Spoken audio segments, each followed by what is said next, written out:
Boa noite, pessoal. Estamos na série Viva com Propósitos e finalizamos a semana agora a leitura do livro Uma Vida com Propósito. Quem aqui acabou de ler o livro? Quem aqui leu o livro inteiro? Quem? Ali algumas irmãs, glória a Deus. Então foi um livro fantástico onde Deus falou conosco. Foram 5 mensagens que foram pregadas baseadas nesse livro. Então nós vemos no livro que a questão principal é que todo mundo tem aquela pergunta consigo: por que eu estou aqui? E esse livro nos auxiliou a responder essa pergunta da nossa vida. Então nós vimos que eu estou aqui para agradar a Deus através da adoração. Vimos que dentro de nós existe um vazio existencial que somente pode ser preenchido por Deus. Também vimos que estamos aqui para fazer parte da família de Deus através da comunhão. Então vimos que além do vazio de Deus, nós temos um vazio também das pessoas, que nós devemos preencher com pessoas. Vimos também que nós estamos aqui para nos tornar parecidos com Jesus através do discipulado, servir com meus dons e talentos através do serviço ou ministério e compartilhar as boas novas através do evangelismo ou missões, que o Pedro pregou semana passada. Então foi um tempo fantástico e agora esse livro terminou e hoje nós vamos entrar num outro livro do pastor Rick Warren também, chamado Juntos, Somos, Melhores. Juntos somos melhores, não é juntos somos mais, tá? É juntos somos melhores. Então esse livro é um livro que a pergunta que se faz nesse livro é: por que nós estamos aqui? Antes a pergunta era por que eu estou aqui, agora a pergunta é por que nós estamos aqui? Por que nós como igreja estamos inseridos na sociedade? Por que nós como igreja estamos em Panambi, no Brasil e no mundo? Então essa é a pergunta principal. Então hoje o título da mensagem é baseado nesse livro, é Juntos somos melhores para amar. Então olhe para o seu irmão que está ao seu lado e fala: juntos somos melhores para amar. Isso aí, glória a Deus. Então pessoal, o amor, ele é algo fantástico, ele é algo poderoso, mas infelizmente hoje, devido à mídia, devido a programas, séries, o amor verdadeiro tem caído em desuso, né? Eles têm desvirtuado o verdadeiro amor. Existe muito hoje uma questão de aquela pessoa que fala: o que importa é eu ser feliz. O que importa é eu ser feliz. Quem já viu essa frase aí? É uma frase muito comum, né? Que hoje em dia é uma frase moderna, digamos assim, que o que importa é eu ser feliz. Só que na verdade essa frase, ela não fecha com o amor verdadeiro. Porque toda vez que você fala em eu, toda vez que você é egoísta e fala no seu eu, o amor sai descendo. Toda vez que o eu entra no palco, o amor sai descendo. Então nós temos que realmente, como igreja, resgatar o verdadeiro amor. Hoje nós vemos séries, novelas, filmes que falam sobre amor, só que eles desvirtuam o amor. Se você olhar um monte de filmes, novelas e séries, você vai ver que o casal legal não é o casal que é o marido e a mulher, mas o casal legal é o casal que é a mulher e o amante, ou o homem e a amante. Então parece que a vida de casado chega a ser meio chata, chega a ser meio metódica, mas a vida com os amantes é legal. Infelizmente a mídia tem colocado por isso dentro de nós. Se você olhar também, você vai ver que a mídia está tentando colocar a questão do homossexualismo. Eles querem que nós vejamos o homossexualismo como algo normal, como um amor colorido, como um amor que é liberal, como um amor que tudo pode. Só que na verdade é uma máscara. Na verdade isso se chama pecado. Ter amante é pecado, ser homossexual é pecado. Então o que acontece é que o mundo ele tenta desvirtuar a palavra amor. E hoje nós queremos, com essa mensagem, resgatar o verdadeiro sentido do amor. E eu queria que quem tiver a Bíblia pode abrir no texto de João 11, versos 1, 2 e 3. Essa história é quando Jesus traz à vida um homem que estava morto. Ele se chamava Lázaro. E aqui começa a história. A história se passa no livro de João, capítulo 11. Estava, porém, enfermo um certo Lázaro, de Betânia, aldeia de Maria e de sua irmã Marta. E Maria era aquela que tinha ungido o Senhor com unguento, perfume. Ele tinha enxugado os pés com seus cabelos, cujo irmão Lázaro estava enfermo. Mandaram-lhe, pois, as suas irmãs dizer: Senhor, eis que está enfermo aquele que tu amas. Então aqui é o começo da história, onde Jesus é chamado por aquelas irmãs, que eram Marta e Maria, para ir curar aquele homem que estava enfermo. E eu imagino que naquela época lá, Marta e Maria já tinham esgotado as possibilidades naturais, indo atrás de médicos, indo atrás de soluções humanas normais. E eu penso que elas, depois de esgotar as possibilidades, pensaram: eu preciso de um milagre. Eu preciso de um milagre. Então elas lembraram que elas conheciam um homem que fazia milagres. E esse homem era Jesus. Maria, Marta e Lázaro, eles eram irmãos, eles eram amigos de Jesus. Um pouco antes do livro de João, vocês vão ver no texto que Jesus estava comendo ali na casa de Maria e de Marta. Então Lázaro estava junto lá. Então eles eram amigos. Então Maria e Marta, depois de esgotar a possibilidade humana, ela lembra que existe um homem que é fazedor de milagres e o nome dele é Jesus. Mas me chama muita atenção que elas vão dar um recado para Jesus. E esse recado é super simples: Senhor, esse que está enfermo é aquele que tu amas. São 4 ou 5 palavras que resumem toda uma dor de uma família. Agora eu quero que você imagine, se você pudesse escrever uma carta para Jesus e você tivesse o seu amigo doente, o seu amigo enfermo, a ponto de morrer. Como você escreveria essa carta para Jesus? Como você escreveria? Imagine seu colega de trabalho, aquele que você vê todo dia. Se ele estivesse quase morrendo, com câncer, em estado terminal, como você escreveria uma carta para Jesus? E cara, Maria e Marta escreveram isso ali, tão curto. Eu tenho minha irmã Andressa, meu irmão Arthur, e um outro irmão, Arthur, em Jaraguá do Sul. Tenho 3 irmãos. Eu imagino que se minha irmã estivesse quase morrendo, eu ia escrever uma carta para Jesus desesperado. Imagina, ele está desesperado. Jesus, pá, no mínimo, ia ter tipo uma página inteira, né? Por mais que o cara não saiba escrever nessas horas, o cara tem que escrever. O cara tem que se virar. Então, eu imagino que eu escreveria mais ou menos assim: Senhor Jesus, a minha irmã Andressa Caroline Rodrigues, 19 anos, na flor de idade, Jesus. Ela, desde que começou a igreja, tem participado conosco.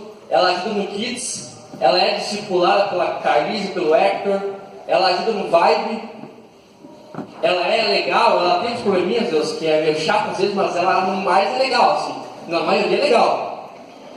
Enfim, eu falaria um monte de coisa dela, as qualidades que ela tem. E aí no final pediria: Jesus, por favor, cura ela. Era assim que eu escrevi uma carta para Jesus, caso ela estivesse enferma. E eu creio que era assim que você também iria escrever uma carta para Jesus, caso a sua irmã ou seu irmão estivesse enfermo. Mas então por que Maria e Marta escreveram algo tão curto? Algo tão simples? Na verdade, pessoal, o que Maria e Marta escreveu foi algo muito profundo. Senhor, esse que está enfermo é aquele que tu amas. Maria e Marta, elas conheciam Jesus, elas entenderam que o que move Jesus não são as nossas qualidades, não são as nossas vantagens humanas, não é a nossa beleza, não é a nossa condição física, estrutural, não é a nossa condição material, mas o que move Jesus é uma coisa chamada amor.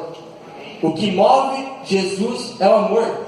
E Maria e Marta, como conheciam Jesus, como elas eram íntimas de Jesus, elas sabiam que Jesus ia procurar, ia curar, mas seria pelo amor. Jesus, tudo que ele fez na terra, quando ele passou por aqui, foi por amor. Se você vê lá, ele não dava nem aí se o cara era pobre, se o cara não tinha casa direito, se o cara estava fedido, enfim, se o cara era doente, como ele curou os leprosos, né? Jesus não estava nem aí. Se o cara era bem de vida, Zaqueu, ele chamou Zaqueu, era um cara bem de vida, chamou para comer na casa de Zaqueu. Mas também ajudou um monte de cara pobre. Jesus ele não olhava pela condição física. E nós, seres humanos, temos a tendência de sempre olhar para a condição da pessoa. Nós falamos tanto dos políticos, né? Nós gostamos de criticar os caras de Brasília, ou os caras, enfim, os políticos em geral. Nós falamos o seguinte, que quando é época de eleição, eles nos procuram e tentam fazer alguma coisa porque eles querem nosso voto. Eles são, na verdade, interesseiros. Nem todos são, mas na verdade, às vezes nós falamos isso, nós generalizamos, né? Só que muitas vezes nós somos como os políticos, como a maioria deles. São interesseiros. Às vezes nós sempre vamos ajudar uma pessoa e queremos saber o que ela pode nos dar em troca. Jesus, ele curava, ele transformava, ele restaurava, ele libertava e ele não estava nem aí para o que aquela pessoa podia dar a Jesus. Então, esse é o tamanho e a dimensão do amor que Jesus tem por nós. E isso me leva àquele texto de João 3,16 que fala o seguinte: porque Deus amou o mundo de tal maneira que deu o seu Filho para que todo aquele que nele crer não pereça, mas tenha a vida eterna. Então, porque Deus amou o mundo de tal maneira. Então imagina, primeiro Deus amou o mundo. Primeiro Deus amou. Quando nós não éramos nada, quando nós éramos os piores, Jesus nos amou. E é esse o amor que Jesus quer que nós tenhamos também com as pessoas. Então isso nos leva ao ponto 1. Pode passar? O amor é o que move uma igreja. Então, assim como o amor movia Jesus, não eram as circunstâncias, não eram as qualidades, não eram as virtudes, também o que deve nos mover como igreja, como membros da família de Deus, é o amor. A sociedade precisa ver em nós o amor refletido. Ela precisa ver em nós o amor como Jesus amava as pessoas. E eu acho fantástico esse texto ali que fala o seguinte: não fiquei devendo nada a ninguém. A única dívida que vocês devem ter é a de amar uns aos outros. Quem ama os outros está obedecendo a lei. Romanos 13:8. Eu acho muito legal esse texto, né? Porque ele fala que, para começar, cristão não pode dever nada a ninguém. Não é que você não pode ter contra, né? Da Sul, na Coisa de Pau, no Norte, né? Conta pode ter. Agora, o que não pode ter é dívida. O que é isso? É aquilo que você não consegue pagar. Aquilo que você fez e não conseguiu pagar aquela conta. Mas ali fala o seguinte: a única dívida que vocês devem ter é amar uns aos outros. Que interessante. Nós temos que ter uma dívida. Nós devemos ter. A única dívida que vocês devem ter é a de amar uns aos outros. Então quando vejo o Cassiano, eu tenho que lembrar: Cassiano está devendo alguma coisa. O que será que é? Não sei, cara. Tem aquela coca que me pagou aquela vez lá, que falou que me pagou. Não lembro? Não. O que eu devo a ele é o amor. E ele deve o amor a mim. Então é muito legal quando você pensa que para todos vocês eu devo uma coisa, que é o amor. E vocês devem todos amor a mim também. Então isso é algo muito fantástico, é algo muito forte, é algo muito profundo. Porque toda vez que você vê uma pessoa, tem que lembrar: pô, te devo alguma coisa aí. É o amor. É muito legal isso aí. Então não existe nós falarmos que somos um corpo, que somos uma igreja que se ama, mas ao mesmo tempo falar mal das pessoas, ou falar mal dos nossos irmãos. Isso nos leva a aquele texto que está em 1 João 4,20, que fala o seguinte: pois quem não ama seu irmão, a quem vê, não pode amar a Deus que não vê. Então aquele que, se eu não amo o meu irmão, que está aqui próximo de mim, como eu posso falar que eu amo um Deus que é invisível? Como eu posso falar que eu amo um Deus que não se pode ver? Então não faz sentido. Não faz sentido. E amar não é baseado em um sentimento. Amar é baseado em uma decisão. Você decide amar. Não é algo que você vai sentir: nossa, hoje eu acordei amando todo mundo. Não é assim. Você vai decidir fazer o bem. Você vai decidir amar as pessoas. Isso é muito visível no casamento, né? Quando você namora e tal, ali é paixão e tal, né? Só te amo pra lá, te amo pra cá. E aí quando você noiva e casa, muitos casais tomam um choque, porque elas casaram pela paixão e não pelo amor. Então quando você começa a se relacionar com a pessoa, você tem que entender sobre o amor, e você vai ver que, na verdade, o amor é uma decisão diária. Você decide de manhã acordar e dar um bom dia alegre à pessoa. Você decide chegar em casa no final da tarde e tomar um mate com ela ou um tererê. Então, amar são pequenas coisas que você decide fazer durante o seu dia a dia. E muitas vezes nós na igreja temos dificuldade em amar, porque nós tivemos uma estrutura familiar que não nos proporcionou um ambiente de amor. Nós sabemos que a igreja deve ser uma família, como nós vimos na parte da comunhão, a igreja é uma família, só que às vezes nós não conseguimos amar porque nós nunca recebemos amor em casa. Tem muitas pessoas que vêm aqui na igreja, e aí quando começam a ser cuidados por um pastor ou por um líder, entram em crise, porque nunca, ou quando começam a ser amados por um pastor ou por um líder, entram em crise, porque nunca tiveram aquele amor em casa. E aí começam a não entender aquilo, começam a se perguntar o que está acontecendo, e aí não se entendem com os irmãos que estão ao lado, porque nunca se entendeu bem com o seu irmão em casa. Então, na igreja, nós temos que entender que nós temos que amar, nós temos que nos libertar daquelas nossas algemas familiares. Nós temos que entender que a igreja deve ser uma família saudável. Nós precisamos confessar se nós temos algo que nos machuca em relação à nossa família, para um discipulador, para um líder, para um pastor, nos libertar para que nós venhamos conseguir amar as pessoas que estão ao nosso lado. Nós precisamos fazer isso, pessoal. E nós precisamos amar em todos os sentidos. Tem um cara bem famoso que ele escreve um livro sobre liderança, chamado John Maxwell. E ele fala num de seus livros que um bom líder, ele influencia em todos os sentidos, por todos os lados. Ele chama de líder 360 graus. O que é isso? Um bom líder, ele deve influenciar quem está acima dele, ele deve influenciar aquele que está ao seu lado, e ele deve influenciar aquele que está abaixo dele. Então ele fala isso naquele livro. E eu diria que também nós temos que ser cristãos 360 graus. O que é isso?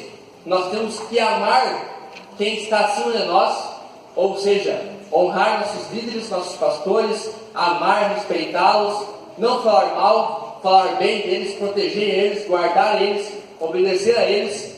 Nós devemos também nos relacionar bem com nossos irmãos, aqueles que estão ao nosso lado. Nós precisamos e devemos nos relacionar bem com essas pessoas. Não tem como você falar que você ama o seu pastor, que você ama o seu líder, mas com os seus irmãos você faz um monte de intriga, um monte de fofoca, fala mal pelas costas, não gosta de andar com ele. Não existe como você ser um cristão assim. Você tem que equilibrar a sua vida. E também existe aquela pessoa que tem que também influenciar aqueles que estão abaixo de você. Ou seja, nós como cristãos devemos influenciar aqueles que estamos seguindo e aqueles que não são cristãos ainda. Nós temos que realmente influenciar e amar essas pessoas. Nós devemos entender que nós devemos equilibrar esses três lados, para cima, para o lado e para baixo. Nós precisamos equilibrar isso.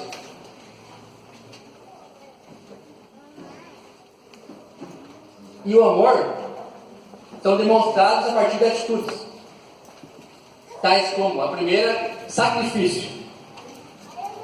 Não existe você falar que você ama alguém e você não se sacrificar por aquela pessoa. Você vê isso claramente em Jesus. Jesus ele foi um cara que ele veio do céu até a terra para se sacrificar por nós. Então o principal feito de Jesus na terra foi a cruz, foi a consumação da cruz. Então, ele amou e no amor dele houve um sacrifício. Então nós precisamos nos sacrificar pelos irmãos. Precisamos também nos doar pelos irmãos, proteger nossos irmãos, proteger as pessoas que estão ao nosso redor. Quem participa do PG tem que realmente se sacrificar pelo irmão. O irmão tem uma mudança lá. A mudança é domingo, 8 horas da manhã. E você é louco para dormir em casa. Você tem que entender que, eu amo meu irmão, então eu vou lá ajudar ele. Esse dia o Luiz se mudou, né? E ficou até, 3 horas da madrugada se mudando, né? Eu fiquei só até 11 horas. Mas tem uns irmãos aí que ficaram por isso, né? Ficou até 3 horas da manhã ajudando ele. Isso é sacrifício. Então nós precisamos entender que no amor há sacrifício. E nós precisamos nos sacrificar com os outros, com nossos irmãos. Também precisamos entender que no amor há um negócio chamado perdão. Muitas pessoas vêm à igreja e aí quando começam a participar acham muito legal, o louvor é top, tudo é top, que nossa, essa igreja é perfeita. E aí começa a participar de um PG, começa a se relacionar com os irmãos, e aí começa a ver que Os irmãos são top, são festa, tudo animado, pra cima, descolado. Os caras usam uma gíria legal, diferente, divertido. Os caras são fera.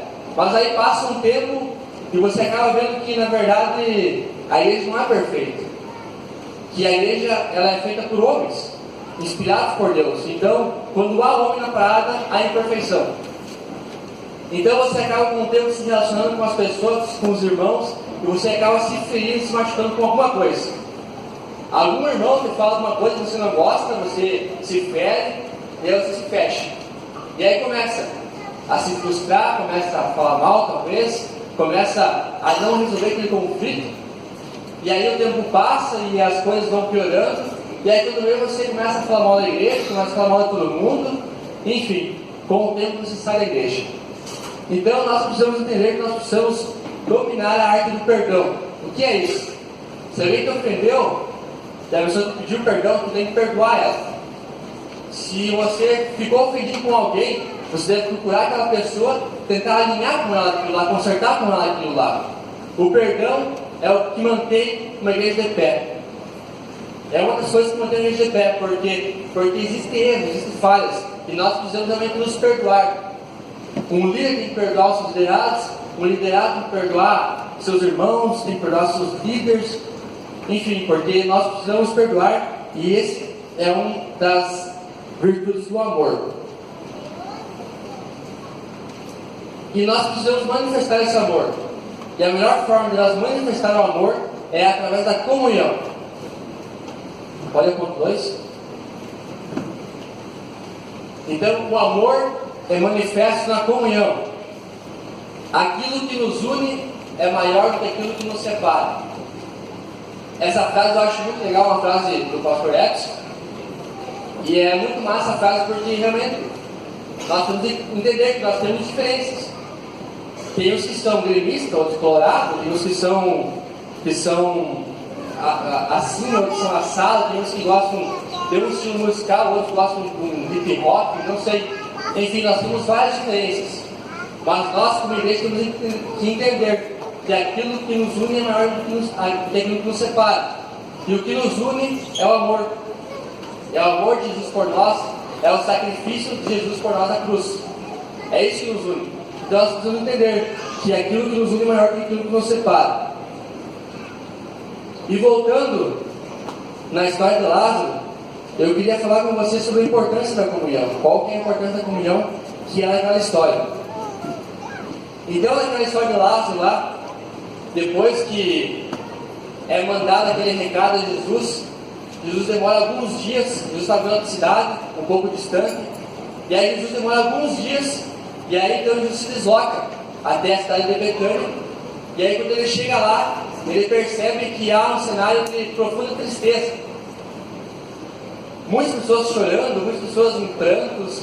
Marta e Maria vêm ao seu encontro e falam: Jesus, se você tivesse vindo antes, meu irmão estaria morto e tal. E aí Jesus pega e Jesus compadece daquela multidão.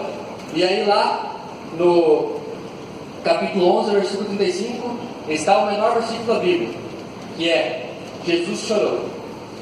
Então Jesus ele pega e chora com aquela situação, ele pega e chora com aquela realidade que estava acontecendo lá, com Lázaro morto. E Lázaro estava morto já há 4 dias. E para o pessoal da época lá, os fariseus, os religiosos da época, era possível um morto voltar à vida depois de 3 dias. No máximo em 3 dias. No máximo em 3 dias era possível um cara ressuscitar. Depois disso era impossível. Os caras tinham fé, né? Vai caramba. Então, Jesus chega lá e Lázaro estava morto há 4 dias já. E aí Jesus pega e ele faz um milagre. Ele fala para o pessoal tirar a pedra do sepulcro. E aí então o pessoal tira a pedra do sepulcro e Jesus pega e fala: Lázaro, venha para fora. E aí Lázaro pega e levanta e sai para fora caminhando. Imagina a cena, imagina as pessoas: nossa, uau!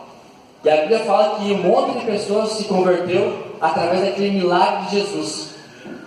Então foi algo fantástico que Jesus fez. A partir daí o ministério deu um boom, deu um up, porque foi um milagre fantástico.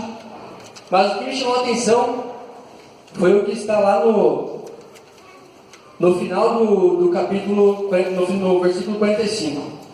Então a história na Bíblia fala o seguinte: e tendo dito isto, clamou com grande voz: Lázaro, sai para fora. E o defunto saiu, tendo as mãos e os pés ligados com faixas, e o seu rosto envolto num lenço. Disse-lhe Jesus: desligai-o e deixai-o ir.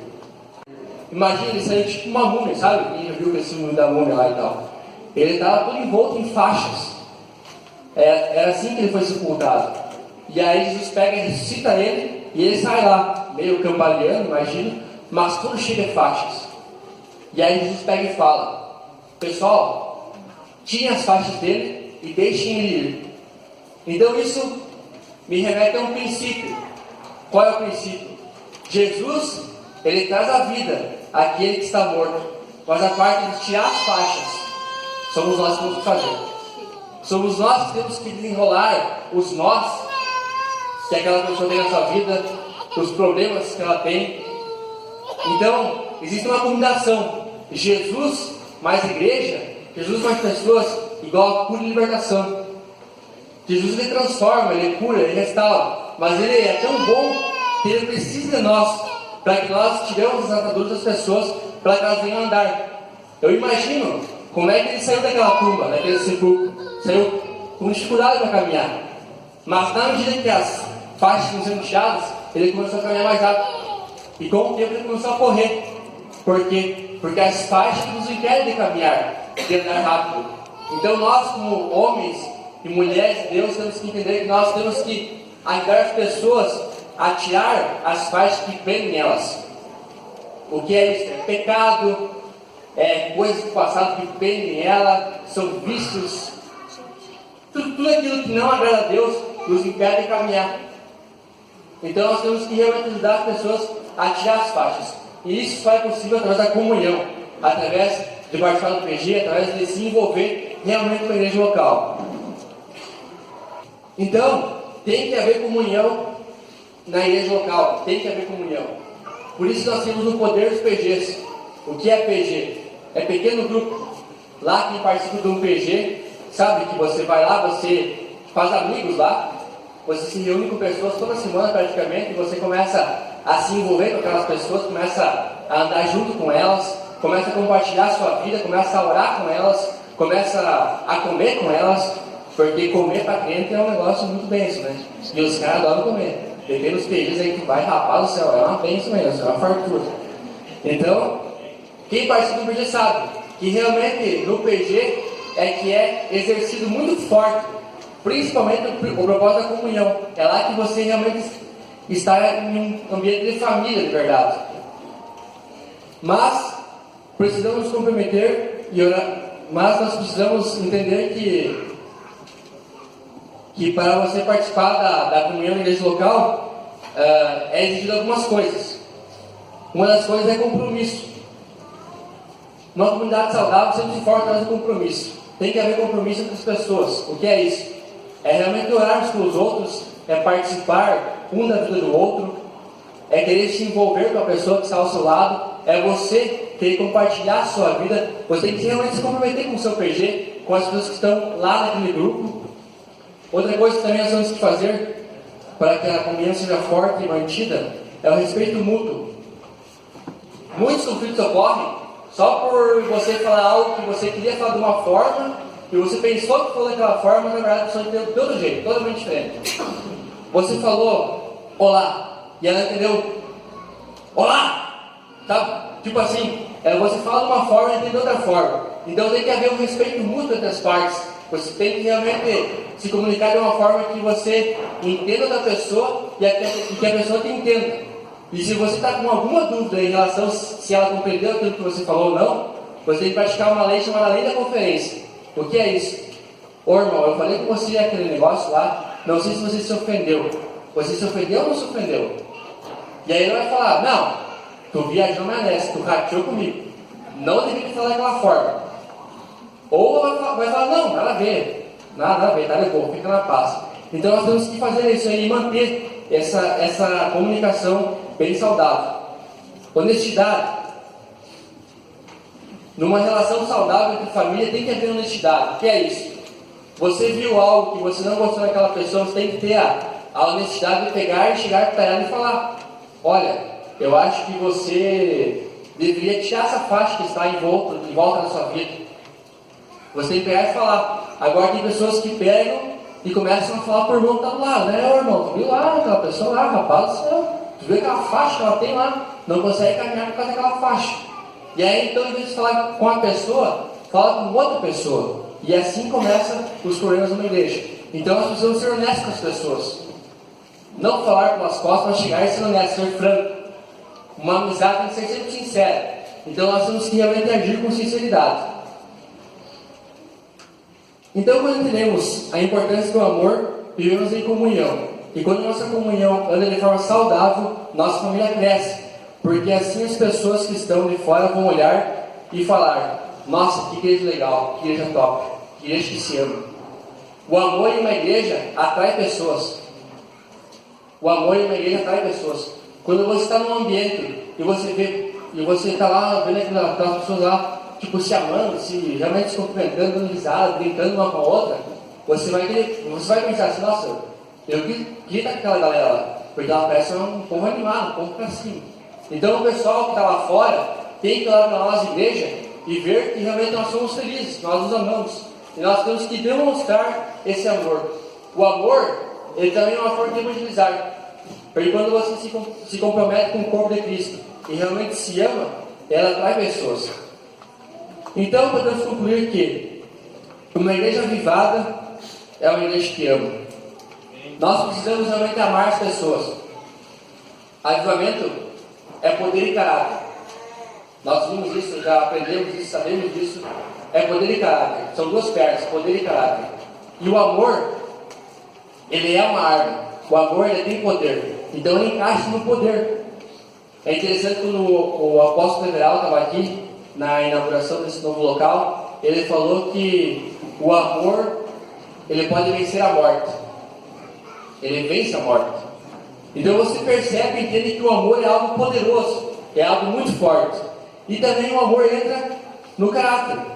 Porque quando uma pessoa olha para um cristão, o mínimo que ela espera é amor. O mínimo que ela espera é que ela seja uma pessoa que seja gente boa, que seja legal, que faça boas ações, que realmente resplandeça o amor de Cristo. Então nós, como igreja, temos que entender que nós precisamos amar. Nós realmente precisamos que nessa semana que nós vamos estar aí no nosso trabalho, na nossa escola, com nossos amigos, enfim, nós precisamos realmente demonstrar o amor. Fazer boas ações, realmente falar palavras de incentivo, elogiar. Isso faz muita diferença, você elogiar uma pessoa, você realmente falar para ela: ó, eu vou orar por você, tá com um sorriso no rosto, dar um bom dia animado. São pequenas coisas que você fazendo isso todo dia, você vai perceber que você vai realmente começar a amar as pessoas. Então nós, como uma igreja que se chama Viva, precisamos entender que nós temos que amar. Temos que amar as pessoas que estão ao nosso redor, temos que amar a nossa cidade, não falar mal da nossa cidade, mas realmente promover a nossa cidade. Nós, quando começamos aqui na igreja, nós tínhamos uma hashtag, temos ainda, né? Hashtag Eu Amo Panambi. Cara, deu uma repercussão, porque é muito normal o Panambi, né? As pessoas falarem mal do Panambi. Pá, que cidade esburacada, que cidade não sei o quê. E só criticam. Mas se tu vai para cidades da região, você vai ver que Panambi é muito top. É muito top. Então nós temos essa cultura, infelizmente, em Panambi, de reclamar de tudo, de murmurar de tudo. Então nós temos que entender que nós temos que amar nossa cidade, nós temos que amar nosso estado. Nosso estado vive uma crise terrível. Está tudo sendo privatizado, tudo está os servidores com o salário atrasado. Está realmente uma crise. Então nós temos que nos compadecer do nosso estado, orar por ele, realmente buscar em Deus a solução dos problemas. Nossa nação, vivemos em um tempo onde a nação tem sido atacada por um monte de leis. Você vê que esse dia estava vendo uma reportagem lá que eles estavam com aquela ideologia de gênero, né? E aí tinha algumas escolas que estavam sendo premiadas, porque naquela escola tinha um banheiro somente, onde piá e guria estavam naquele banheiro. E aquela escola recebeu um prêmio porque ela apoiava a ideologia de gênero e tal, ela era a favor.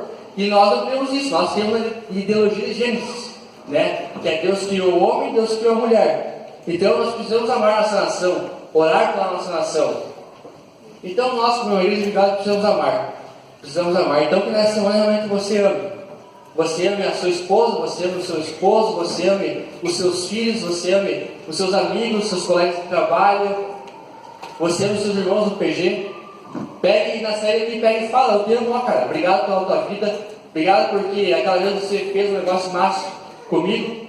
Eu lembro que eu estava um dia no sábado lá em casa, e aí acabou o pedido das meninas da Letícia lá na minha casa, e aí tinha uma guria lá que estava de aniversário naquele dia. Ela estava fazendo 15 anos de idade, 15 anos. Uma data muito especial para as meninas. E aí eu peguei, cheguei para ela e falei: e aí o que você recebeu em casa? E ela falou assim: não, em casa não recebi nada. Em casa, infelizmente, meu pai não lembrou de mim, minha mãe não lembrou de mim. E aqui no PG, como é que foi? Bah, ela começou a chorar, sabe? E ela falou assim: bah, aqui no PG eu recebi a melhor festa da minha vida. E ela quando nós estávamos junto do Daniel, sabe? Aí o bolo dela foi um bolo de pipoca, né? Um bolo de pipoca. Era um monte de pipoca, e aí em cima tinha as velhinhas de 15 anos lá e tal. E ela amou aquilo lá, sabe? Porque ela se sentiu amada. E isso impactou a vida dela. Então são pequenas coisas que nós fizemos que impactam a vida das pessoas. Então nós, como igreja, temos esse poder realmente de amar. Então que nós venhamos a realmente amar as pessoas, amar a nossa nação, amar o nosso mundo, amar todo mundo. Amém?